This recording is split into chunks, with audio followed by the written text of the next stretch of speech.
Bismillah. Assalamualaikum warahmatullahi wabarakatuh. Guys, gue lagi ngopi enak-enak nih siang hari. Tiba-tiba ada yang nyolek gue, nyuruh gue lihat kontennya Deddy Corbuzier. Makanya gue bilang sama Deddy, Bang, gue izin komentarin ya. Di konten yang mana? Kita cek ya. Di konten yang mana kita cek tentang tutorial jadi gay di Indonesia. Ya, tutorial jadi gay di Indonesia. Can you make me gay? Bisa nggak lu jadiin gua jadi gay? Bisa. Ya gegar-gegar juga bisa jadi. Iya, betul. Ada di sini. Dan aku pikir aku bisa bikin Mas untuk berfantasi ke arah situ ya, istilahnya ke seksualitas dari urusan ranjang gay.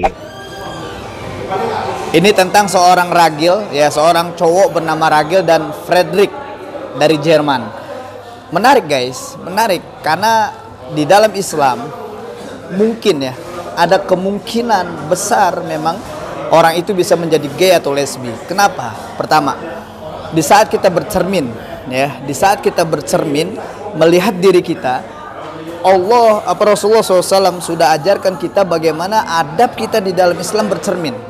Bahkan dianjurkan kita berdoa, Allahumma kama hassanta khalqi fahassin khuluqi. Ya Allah, Engkau yang sudah memperbaiki penciptaanmu, maka perbaiki akhlakku.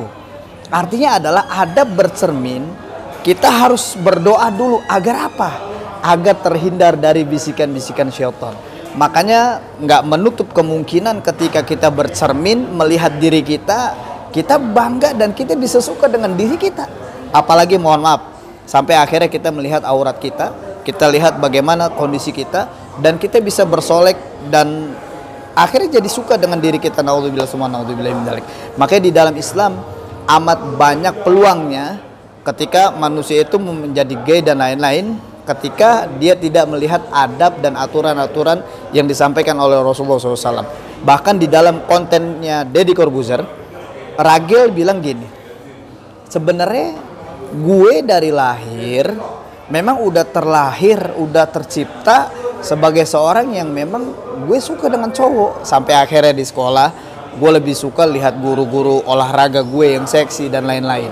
Ini perlu gue sampein bahwasanya dalam Islam nggak ada sebuah peluang di mana Allah Subhanahu wa taala lahirkan manusia itu ada kecenderungan sesuka sama jenis, nggak ada. Kenapa? Karena kalau kita lihat kasus yang terjadi pada Ragil dan Frederick, bahwasanya Ragil ini kalau kita melihat dan merujuk bagaimana kehidupannya, coba cek. Biasanya orang-orang yang punya kelainan seperti itu, lihat bagaimana kedekatan hubungan dia dengan seorang ayahnya.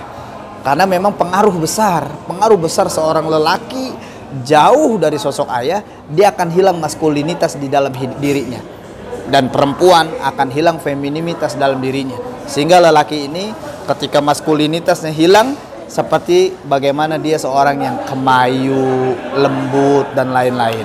Makanya ini yang perlu kita perhatikan guys, ketika ada sebuah gambaran tentang bagaimana terjadinya LGBT di Indonesia, perlu diperhatikan bagaimana Islam sudah mengatur itu. Guys, ingat gak? Dulu di media pernah diangkat ada gelombang anti banci. Sebenarnya bahasanya bagus, bahasa eksploitasi anti banci. Kalau lu mau tahu guys, ini media ini harus memperhatikan bagaimana penularan yang akan terjadi di saat ini ya. Bahkan ingat gak konten gue sebelumnya, bahwasanya media ini harus bertanggung jawab, punya dosa jariyah ketika dia mengangkat isu yang sebenarnya ini bisa terjadi penularan.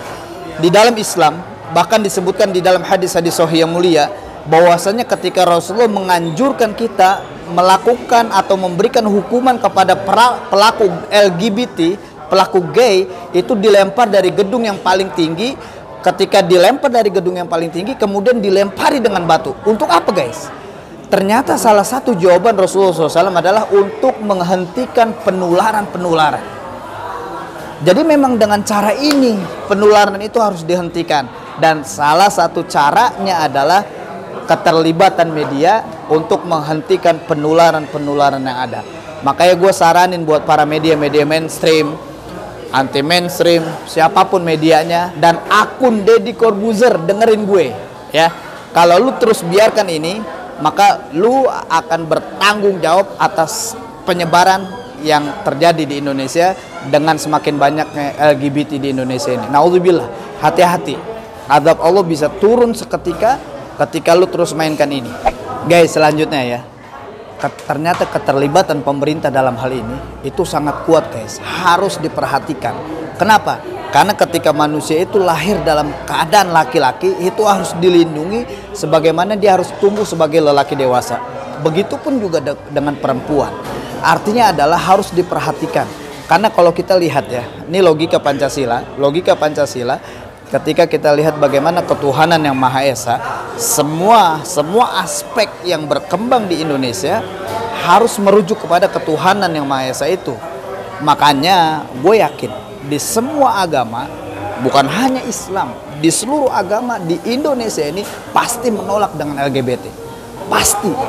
Makanya lu harus perhatikan ini, guys. Jangan lu main-main dengan hukum, dengan urusan kayak gini. Karena manusia terlahir normal, ketika dia lahir laki-laki, dia akan berkembang menjadi laki-laki dewasa. Perempuan pun sama. Ini harus kita jaga bersama untuk bagaimana Allah tidak lagi menurunkan azabnya di Indonesia ini. Karena lihat bagaimana kehidupan Nabi Lut alaihi salam yang kita kenal dengan kaum Sodom, yang Allah turunkan azabnya. Allah turunkan likuifaksi, Allah turunkan hujan batu.